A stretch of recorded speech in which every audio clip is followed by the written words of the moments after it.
అందరికీ మరణాత. దేవుడు తన వాక్యమును ధ్యానమును మనకు దీవెనకరముగా దయచేయునుగాక. ఈరోజు ధ్యానం కొరకు పరమగీత గ్రంథం 2వ అధ్యాయం 3వ వచనం. ఆనందభరితనై నేనతని నీడను కూర్చుంటిని, అతని ఫలము నా జిహ్వకు మధురము. ఇందులో నుండి వాక్యములో నుండి ఆయన సిలువను, ఆయన వాక్యమును, ఆయన దైవత్వం మానవత్వమును గ్రహించుకొనగల శక్తి తండ్రి మనందరకు దయచేయునుగాక. ఆమెన్. చిన్న ప్రార్థన. మహోన్నతుడా, పరిశుద్ధుడా, నీ బంగారు పాదములకు మా హృదయపూర్వకమైన వందనాలు. వాక్య గ్రంథంలో మా కొరకు మర్మముగా కొన్ని విషయములను, విపులముగా కొన్ని విషయములను బయలుపరచుచున్నావు. స్తోత్రములు.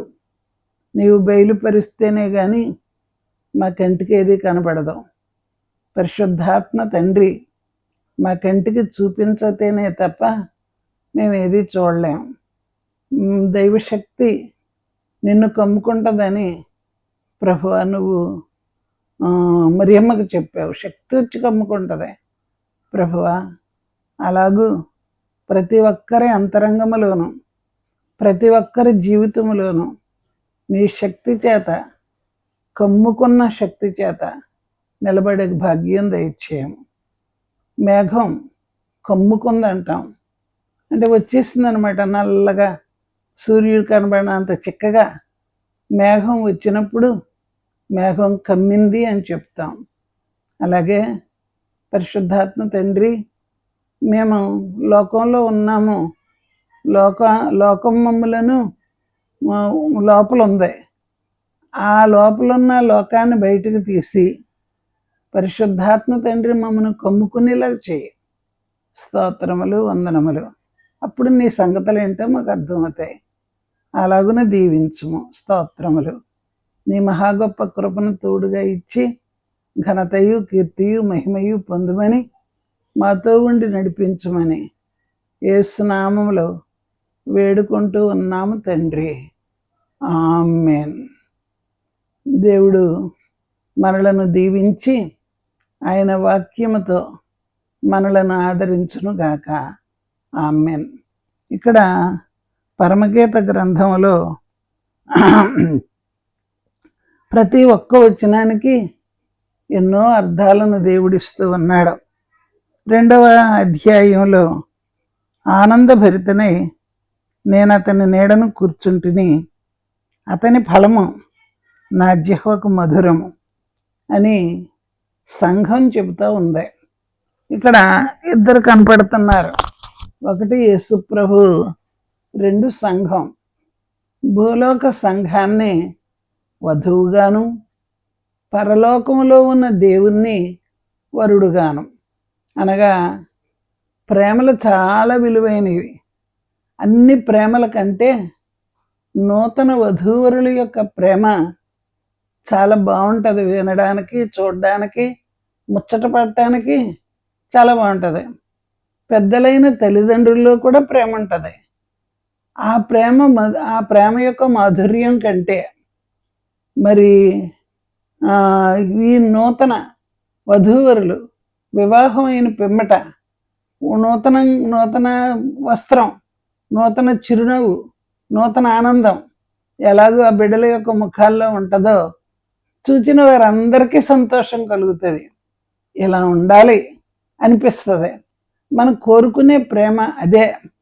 అలాగే యేసు ప్రభువుని వరుడుగాను, మేఘం మీద వచ్చే ప్రభువును పెండ్లి కుమారుడుగాను, ఇక్కడ భూమి మీద భక్తులను, మరి భూమి భక్తి అన్నిటికంటే గొప్పదే. ఆ భక్తి కలిగిన వారిని, యేసు ప్రభువును కలిగిన వారిని ఇక్కడ వధువుగాను వర్ణిస్తూ ఉన్నారు. ఈ మాటలో వధువు అనే, పెండ్లి కుమార్తె అనే భూలోక సంఘాన్ని మనం చూపించవచ్చు. సంఘంలో 2 భాగాలు ఉన్నాయి. ఒక భాగం నామకార్థ క్రైస్తవులు, ఇంకొక భాగం భక్తి కలిగిన విశ్వాసులైన క్రైస్తవులు, క్రీస్తును కలిగిన వారు. గనక ఇక్కడ వధువు సంఘంగా కనబడే వారిని గురించి మనం చెప్పుకోవచ్చును. నామకార్థ క్రైస్తవులను ఈ కోవలోనికి చేర్చకూడదు. వారి కోవలోకి రారు. వధువు సంఘం అనే పేరుకి మరి భక్తులు మాత్రమే సరిపోతారు. ఆ భక్తులైన నామకార్థమైన వారైతే సరిపోరు. కానీ నామకార్థమైన వారిని ఒక ప్రక్కన పెట్టేసి వారి జోలికి వెళ్ళొద్దు. నిజమైన భక్తులు దేవుని కొరకే బ్రతుకుతూ ఉన్న వారిని మనం ఏర్పాటులోనికి తీసుకోవచ్చు. కనుక ఈ దేవుడి కొరకే భూమి మీద మన రోజులు గడుపుతున్నాం. ప్రభు వస్తాడో, నన్ను తీసుకొని వెళ్తాడో, ఈ భూమి మీద ఇంక ఉంచడో అని మనం గ్రహించి మొదటి నుంచి సిద్ధపడుతూ ఉంటారు. దేవుడి కోసమే కూర్చున్నా, లేచినా, నిలబడినా, ఎవరితో మాట్లాడినా వారు దేవుడి గురించి, భక్తి గురించే తప్ప వారికి వేరొక మాటలు రావు, అందులో ఊర్రు. గనక మరి ఇప్పుడు ఆ సంఘం చెబుతూ ఉన్న ఒక మాట, నేను ఆనందభరితనై. ఎప్పుడు మనకి ఆనందం లోకంలో ఉన్నాం, మనం ఎప్పుడు సంతోషంగా ఉండగలం? నిజంగా చెప్పాలంటే బాల్యమే చాలా సంతోషకరంగా తల్లిదండ్రులతో గడుపుతాం. బాల్యం తర్వాత మరలా అలాంటి సంతోషం రాదు. ఏమీ తెలవని ఆ రోజుల్లో సంతోషంగా ఉండడం అనేది కుదురుతుంది. మిగిలిన మర్చిపోతాం. మళ్ళీ తల్లిదండ్రులకి వెళ్తాం. కోపం తాపం తెలియదు, అమ్మే తెలుసు. అలాంటి సంతోషం బాల్యంలో మనం అనుభవిస్తాం. ఇంకా ఎదిగే కొలది, జ్ఞానం పెరిగే కొలది చాలా మటుకు సంతోషమును కోల్పోతాం. ఆయా విషయాలు మనసులో పెట్టుకుంటాం. జరుగుతూ ఉన్న వాటిని జ్ఞాపకం చేసుకున్నప్పుడు చాలా బాధ, విచారం. రోజు అలాగే గడిచిపోతూ ఉంటుంది. వయసు పెరుగుతూ ఉంటుంది. పనుల్లాగే జరుగుతూ ఉంటాయి. కానీ మన మనసు మాత్రం బాల్యంలో పిల్లలున్నంత సంతోషంగా విషయాలు అర్థమైన తర్వాత ఉండవు కదా. ఇక్కడ ఆనందభరితనై అని వ్రాయబడి ఉంది. అసలు మామూలుగా ఎన్నన్నప్పటికీ హృదయ సంతోషము మనకి కావాలంటే మరి దేవుడున్న వారికే ఉంటుంది. వారే సంతోషంగా ఉండగలరు. దేవుడు ఎవరిలో ఉంటున్నాడో, దేవుని యొక్క గుణాలు ఎవరిలో నివాసం చేస్తున్నాయో వారు మాత్రమే ఎన్ని శ్రమలున్నా, కష్టాలున్నా వారు సంతోషంగా ఉండగలుగుతారు. ఇక్కడ వధువు సంఘం అని చెప్పాను కదా, అనగా సిద్ధపడిన వారు. వధువు అంటే ఎన్ని పెళ్లిదాకా కష్టాలు ఉంటానే ఉంటాయి ఎవరో ఒకరికే. ఆ కష్టాలన్నీ తెలిసినప్పటికీ వధువు అనగా పెండ్లి కుమార్తెగా సిద్ధపడుతూ ఉన్న బిడ్డ సంతోషం తెలియకుండానే వస్తుంది. పెండ్లి అనగానే అదొక రకమైన సంతోషం, కళ వస్తుంది. మనం ఎప్పుడూ తిరిగే ఇంట్లోనే తిరుగుతాం. కళ వచ్చినప్పుడు అర్థమైపోద్ది పక్కనున్న వారికి, పెళ్లి కళ వచ్చేసింది అని చెప్తారు. ఆనందమును బట్టి, సంతోషమును బట్టి, ఆలోచనలను బట్టి, ముందుకు రాబోయే జీవితం గురించి ఆలోచనలను బట్టి కళ వస్తుంది ముఖానికి. అది మనం ఎరుగుదాం, చూస్తున్నాం. ఆనందభరితనే. దేని గురించి ఆనందం, అది గమనించాలి. అది ఒక పాయింట్. తర్వాత నేను అతని నీడను కూర్చుంటాను. నాకు సంతోషం కావాలన్నా, ఆనందం కావాలన్నా, నేను నిజంగా సంతోషించాలంటే ఆయన నీడ నా మీద పడితేనే నాకు సంతోషం అని ఈమె తన సంతోషమును దేవునితో పంచుకుంటూ ఉన్నది. ప్రభువు భూమి మీదకు నరుడుగా వచ్చాడు. వచ్చిన ఆయన ఏం పంచిపెట్టాడు?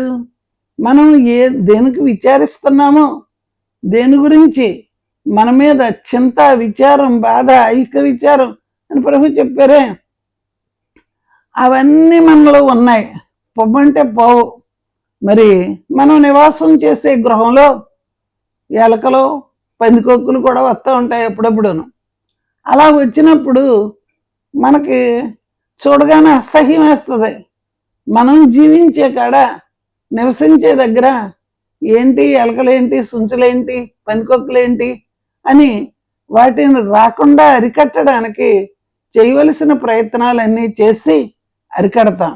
అవన్నీ తిరుగుతూ ఉంటే మనం నివాసం చేయడం కుదరదు కదా, ఇష్టం ఉండదు. అలాగే దేవుడున్న చోట మనకి ఆనందం కలగకుండా ఎవరు మంచి ఇంట్లోనే ఇవన్నీ తిరిగితే ఆనందం పోయింది. అలాగే మన హృదయాల్లో కూడా దేవుడు నివాసం చేయవలసిన హృదయం లోపల ఇదో తలంపులు వస్తున్నాయి. ఎలకలు ఎలాగొస్తున్నాయో, సుంచులు ఎలాగొస్తున్నాయో, పందికొక్కులు ఎలాగొస్తున్నాయో, ఉన్న సంతోషాన్ని ఎలాగో పాడు చేస్తున్నాయో, అలాగే మన హృదయంలో పాడు చేయడానికి తలంపులు వస్తున్నాయి. ఆ తలంపులకు మన మనస్సులో నుండి వచ్చి సైతాను యొక్క శోధన, దాని తలంపులు మనలోకి రావడం బట్టి మనకు సంతోషం పోతూ ఉంటుంది, విచారం కలుగుతూ ఉంటుంది. విశ్వాసులైన బిడ్డలకు కూడా ఎంతో బాధ కలుగుతూనే ఉంటుంది. విశ్వాసం చెడగొట్టడానికి మరి విశ్వాసం పాడు చేయడానికి, దేవుని చెంతన ఉండకుండా లాగేయడానికి, దుఃఖం కలిగించడానికి ఎన్నో శ్రమలు విశ్వాసకి ఎక్కువే ఉంటాయి. ఎంత సంతోషించాలనుకున్నా ఆ సంతోషం భగ్నం చేయడం కోసం సైతాను ఎన్నో కీడులు తలపెడతానే ఉంటాడు. దాని కేంద్రం సైతానే. కానీ ఇక్కడ ఈ వధువు చెబుతుంది, విచారము, దుఃఖము, బాధ కలిగించే అచ్చుచాయలు కూడా మీద పడకుండా నాకు ఆయన నీడ దొరికింది, ఆ నీడను నేను సంతోషంగా ఆనందభరితనై అతని నీడను కూర్చుంటిని అని చెప్తుంది. లోకంలో ఎన్నున్నప్పటికీ వాటన్నిటినీ జయించడానికి ఆయన నీడ మన మీద పడాలి. చూడండి, సిలువలో ప్రభువు మోసింది ఏంటి? ప్రభు శిక్షించబడింది దేనికి? ప్రభు మరి ఒంటరిగా తిరగడానికి, రక్తం కార్చడానికి, సిలువను మోయడానికి, మండల కిరీటం పెట్టించుకోవడానికి, బళ్ళింపోటు పొడిపించుకుంటానికి, మేకులు నాటపడటానికి, ఆ కొయ్య సిలువను మొయ్యడానికి, కల్వరి వరకు వెళ్ళడానికి, ఆ పైన మరి కొండ మీద ఆయన వేలాడడానికి కారణం ఏంటి? ఆయనలో ఏ పొరపాటు ఉంది? జన్మమును బట్టి లేదు, నైజమును బట్టి లేదు. సైతాను ఎన్ని శోధించినా జయించడానికే వెళ్ళాడు, కానీ అపజయం ఆయన జీవితంలో లేదు. ప్రభు సిలువ మనల్ని మోసింది కనుక మనకి సంతోషము, ఆనందము. ఒక ప్రక్క ప్రభువుని చూస్తుంటే అయ్యో నా కొరకు అనే దిగులు ఉన్నప్పటికీ మన రుణం తీర్చడానికి ప్రభు తన సిలువను మోసాడు కనుక మరి మనకు ఇప్పుడు సంతోషం కలుగుతుంది. మనిషికి నీడ కావాలి. తల్లిదండ్రులు నీడిస్తారు బిడ్డలకి. ఎందుకంటే బయట వారి యొక్క నీడ పిల్లల మీద పడకూడదు. పడిందంటే వేదన కలుగుతుంది. తల్లిదండ్రుల నీడే బిడ్డలకు ఆనందం, సంతోషం కలిగిస్తుంది. బయట వారి నీడలో మనకి ఆయాసం కలిగించే విషయాలు, మనసును గాయపరిచే విషయాలు చాలా కనబడతాయి. అందుచేత మనం ఇష్టపడం. ఎవరి తల్లిదండ్రులు వారికే, వారి మాటలే నచ్చుతాయి. మరి ఆ నచ్చిన వాటి ప్రకారం నడుస్తారు. అలాగే తల్లిదండ్రుల యొక్క నీడ మన బాల్యం అప్పుడు సరిపోద్ది. వయసు వచ్చాక, యవనప్రాయం వచ్చాక చదువు యొక్క నీడలో ఉంటాం. చదువుకోవాలి, ఆ నీడనే మనం చల్లగా బ్రతకగలమని అనుకుంటాం. చదువు అయ్యాక ఉద్యోగం చేసుకోవాలి, ఆ ఉద్యోగిక నీడ మనకి నీడిస్తుంది. ఎండ తగలకుండా మన చేతిలో డబ్బులు ఉన్నప్పుడు, ఉద్యోగం చేస్తూ ఉన్నప్పుడు మరి కష్టాలు అనే శ్రమలని ఎండ మీద పడకుండా ఉద్యోగం వల్ల సంపాదించుకున్న సొమ్ము మనం తినడానికి, త్రాగడానికి, ప్రతి విషయానికి ఖర్చు పెట్టుకోవడానికి తగినంత ఉండాలంటే మరి ఉద్యోగం చేయాలి, తప్పదు. అది నీడ. తర్వాత వివాహం. భర్త భార్యకు దొరికినప్పుడు, భార్య భర్తకు దొరికినప్పుడు ఒకరి నీడ ఒకరు ఉండడానికి వీలు పడుతుంది. అది ప్రేమ గనక ఆ ప్రేమ నీడలో భర్త ప్రేమలో భార్య, భార్య ప్రేమలో భర్త, వారిరువురు ప్రేమలో బిడలో ఆ నీడను బతుకుతారు. గనక భూలోకంలో మనకు తెలిసింది ఈ నీడ. ధనార్జన వలన పొలాలు, స్థలాలు, డబ్బులు ఇవన్నీ ఉండడం బట్టి వాటి నీడను బతుకుతున్నారు. అది సంతోషమే. కానీ ఈ సంఘం చెబుతుంది, నేను అతని నీడను కూర్చుంటేనే. అవును, అతని నీడ అనగా ప్రభు యొక్క నీడ. మన పాపములు శాపములు మోసుకెళ్ళి వాటన్నిటినీ అనుభవించి ఇక లేకుండా చేసిన అతని నీడను నేను కూర్చుంటిని అనే సంఘం సిలువను గురించి లోకానికి బోధిస్తుంది. ఎందుకు విశ్వాసం, ఎందుకు ఆదరణ, ఎందుకు మేలు అని అడిగితే గనక అవును, ఆయన నేడిచ్చాడు, నాకు లోకమంతటికీ నేడిచ్చాడు. ఆయన ప్రేమ లోకమంతటికి, మంచివారికి చెడ్డవారికి, పిల్లలకు పెద్దలకు, యవనస్తులకు వృద్ధులకు దేవుడు తన నీడను పంచిపెట్టాడు. గనక భూమి మీద ఆయన చూపించిన ప్రేమ, ఆయన అనుభవించిన శ్రమలలో నుండి వచ్చిన ఆ ప్రేమ యొక్క మాధుర్యము మనకు నీడనిస్తూ ఉన్నదే. గనక సంఘము నీడను కూర్చోబెట్టుకుంది. ఎప్పుడైనా సరే, ఏ కష్టమైనా సరే సిలువను ధ్యానించండి. సిలువలో ఉన్న ప్రభు యొక్క లక్షణములను ధ్యానించండి. ఆయన యొక్క జీవితం, ధ్యానం అంటే ఆయన ప్రవచనాల్లోని జీవితం, ఆయన భూమి మీద జీవించిన కాలంలోని జీవితం, ఆయన సిలువలో కనబడిన ఆయన ప్రేమ లక్షణములు, క్షమ లక్షణములు, ఇవన్నీ కూడా మన ధ్యానానికి వచ్చినాయి అంటే ఏ శ్రమ నిన్నేం చేయదు, ఏ కష్టం నిన్ను అసలు ఏం చేయలేదు. ధ్యానంలో మనకి అన్నీ ఎగిరిపోతాయి. కాబట్టి సిలువ ధ్యానము మానవుల యొక్క బ్రతుకునకు నీడనిచ్చేదగి ఉన్నదే. అది మాత్రమే కాదు, సంతోషంతో ఉంటాను, ఆనందంతో ఉంటాను. నిజంగా విశ్వాసి మారు మనసు పొందినప్పుడు ఆ సంతోషమే వేరు. పరిశుద్ధాత్మను పొందినప్పుడు ఆ సంతోషం వేరుగా ఉంటుంది. ఇహలోకం ఇచ్చే సంతోషం కాదు. భక్తులకు దైవ సన్నిధిలో ఉండడం గనక అలవాటు చేసుకుంటే మనకు తెలియకుండానే కడుపులో నుండి సంతోషం వస్తుంది. ఆ సంతోషం వచ్చినప్పుడు సన్నిధి అనుభవం ఉంటే వస్తుంది అనమాట. ప్రభుతో గడపాలి టైము. మనం లోకంతో గడిపితే ఆ సంతోషం ఎప్పటికీ రాదు. లోకంతో కాక ప్రభుతో గనక ధ్యానంలోను ఆయన సన్నిధిలోను మనం గనక గడపడానికి మొదలు పెడితే కొంచెం టైం పడుతుంది.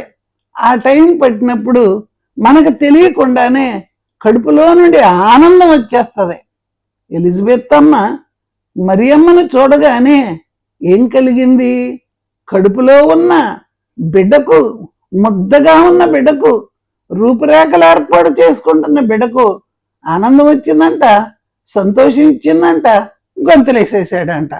మరియమ్మ కడుపులో ఉన్న బాబుని చూడడానికి ఈ బాబుకి ఎంత సంతోషం వచ్చిందో అది ఎలిజబెత్ అమ్మ యొక్క అనుభవం.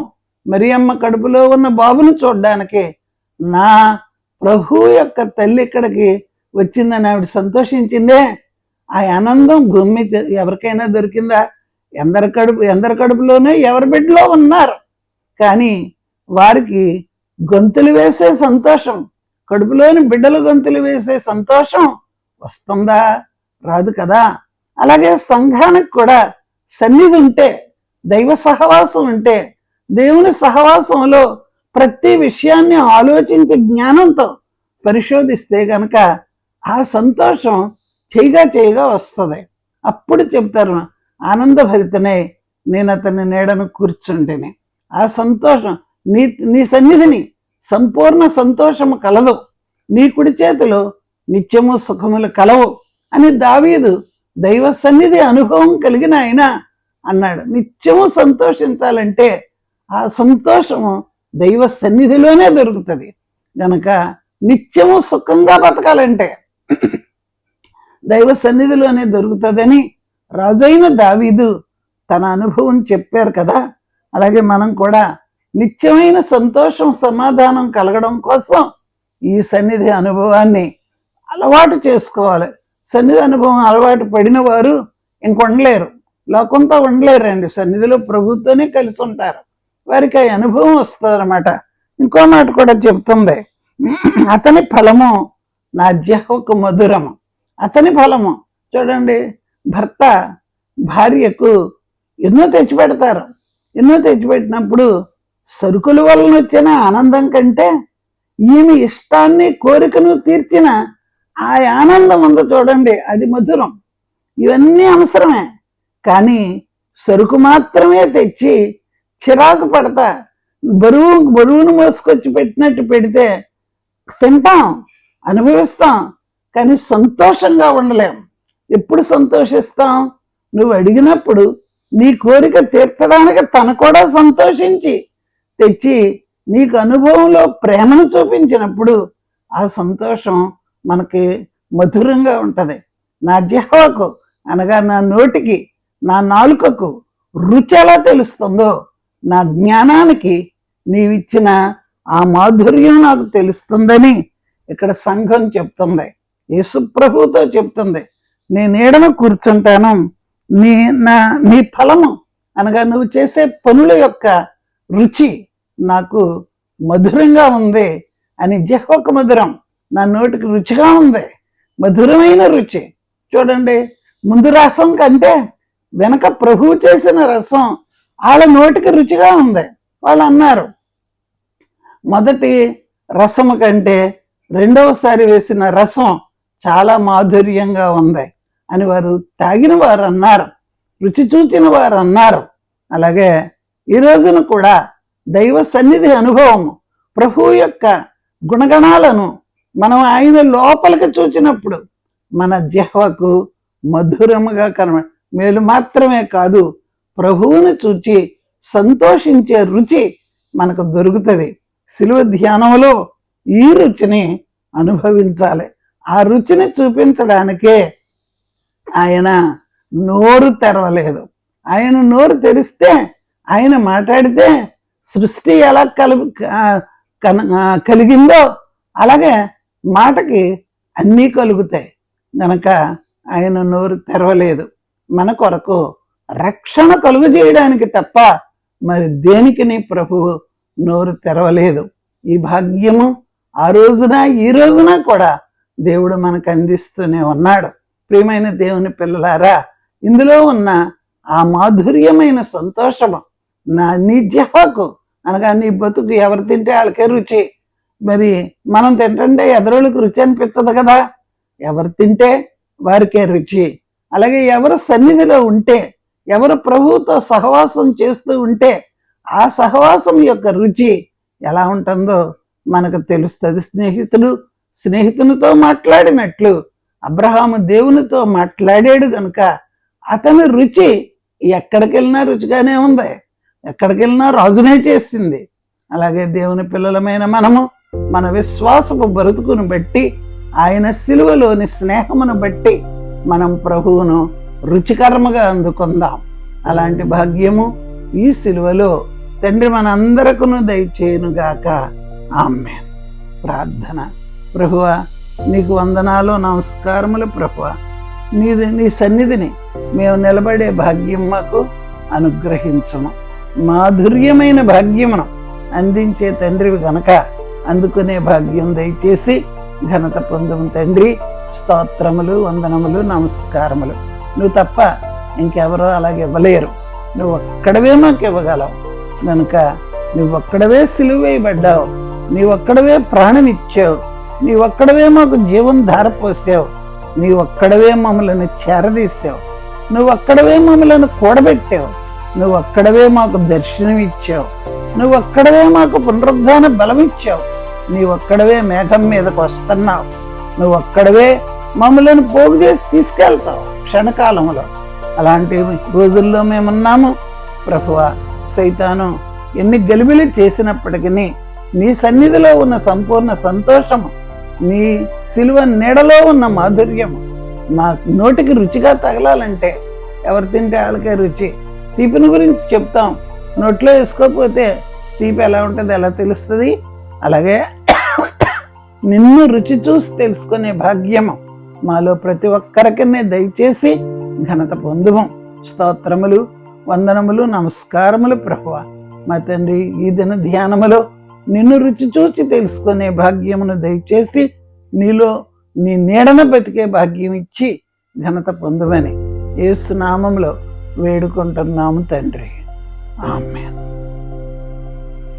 దీవెన మన తండ్రి అయిన దేవుని ప్రేమ, కుమారుడైన క్రీస్తు ప్రభు కృప, ఆదరణకర్త అయిన పరిశుద్ధాత్మ తండ్రి యొక్క ఆదరణ నిరంతరం మనందరము కలిగి ఉందము గాక, ఆమేన్.